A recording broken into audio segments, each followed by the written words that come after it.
পণ্য বয়কট করতে পারে, আমরা তাদের পণ্য ব্যবহার করব না যারা আমার বাচ্চাকে হত্যা করেছে।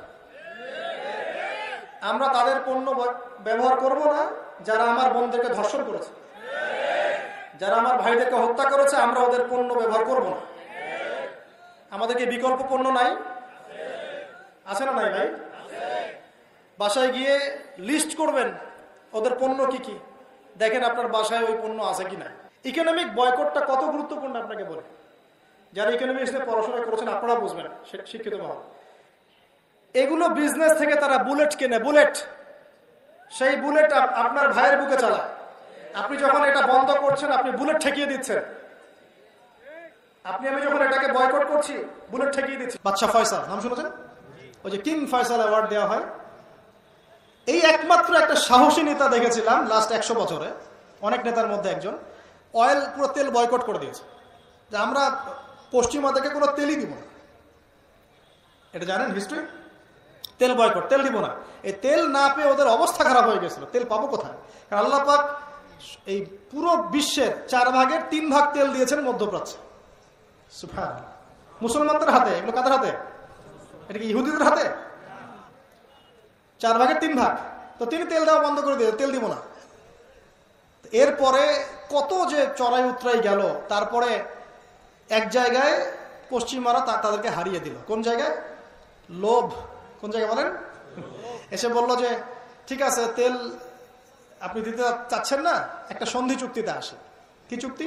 যে আমরা অন্য কোনো কারেন্সিতে তেল কিনবো না, শুধু ডলারে কিনবো, আর শুধু আপনার কাছ থেকে কিনবো। আপনি এবং আপনার অনুসারী যে কয়েকটা কান্ট্রি আছে তাদের কাছ থেকে আমরা তেল নিব, বাইরের কারো কাছে আমরা তেল নিব না। তাহলে আপনাদের বাণিজ্য অনেক সমৃদ্ধ হবে। আর আপনাদের প্রতি একটা অনুরোধ, শর্ত হচ্ছে আপনারা শুধু ডলারে তেল কেনা বেচা করবেন, অন্য কোনো টাকা বা রুপি বা এগুলোতে তেল কেনা বেচা করবেন না।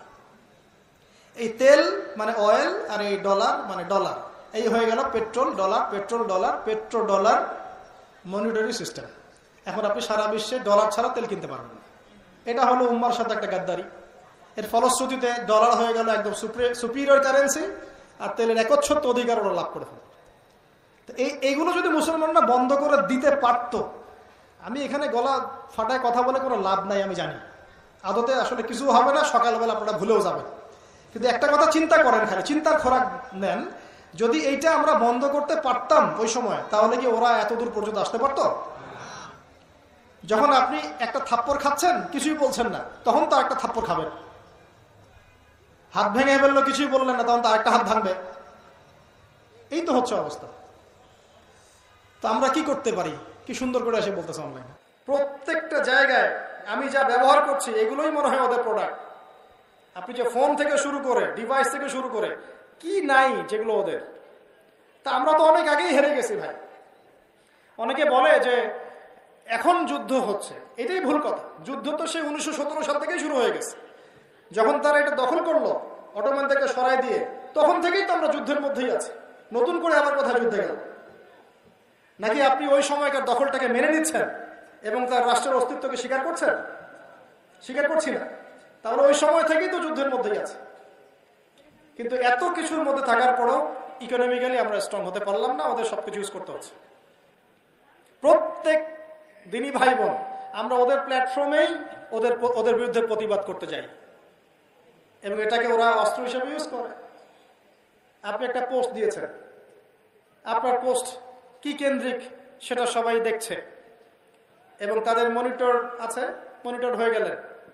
আপনার ওখানে কারা কারা পজিটিভ কমেন্ট করলো সব টেস্ট হয়ে গেল। তা ওদেরই ট্র্যাকে নেমে আমরা ওদের বিরুদ্ধে কথা বলতে যাচ্ছি, এবং তাদেরকে আমরা ধন্যবাদ দিয়ে দিচ্ছি যে আমরাই তারা। তা আসলে আমরা ইকোনমিক্যালি যদি স্ট্রং হতে পারতাম, বা এই চেতনাটা একটু মাথায় রাখতে পারি, কিছুটা হলেও আমরা আমাদের দায়িত্ব পালন করতে পারবো। আমি বলছি যে আমরা আসলে কিছু করতে পারবো না। তারপর কি, আমরা যে যার রাষ্ট্রের আন্ডারে আছি, সেই রাষ্ট্রের যারা নীতি নির্ধারক তাদের উপর একটা চাপ সৃষ্টি করতে পারতাম। তবে এই চাপটা আমরা এখন সৃষ্টি করতে পারবো না। কেন পারবেন না ভাই বললেন? কারণ আমরা যে বিভক্ত। আমি যদি 10 জনকে নিয়ে কিছু বলতে চাই, চাপ সৃষ্টি করতে চাই, একটা মিছিল করতে চাই বা মিটিং করতে চাই বা স্মারকলিপি জমা দিতে চাই, তা আপনি তো আমাকে এখানে হ্যারাসমেন্টের শিকার করবেন। আরেক দল আমার পিছনে লেগে পড়বে। আমাদের মধ্যে ইউনিটি কোথায়? যে আমরা সবাই মিলে একটা জায়গায় বসে একটা স্মারকলিপি জমা দিব যে আমাদের জাতির পক্ষ থেকে ইউনাইটেড নেশনসের প্রতি এই বার্তা আমাদের, যে বাংলাদেশের মানুষ এটা চায় না, বা বাংলাদেশের মানুষ এটা পছন্দ করে না, বাংলাদেশের মানুষ আমরা আমাদের ভাই বোনদের পাশে আছি, তাদের উপর জুলুম বন্ধ করুন, অ্যাটলিস্ট বলতে পারতাম। কিন্তু আমরা তো সবাই মিলে চাপটা এখন দিতেই পারবো না।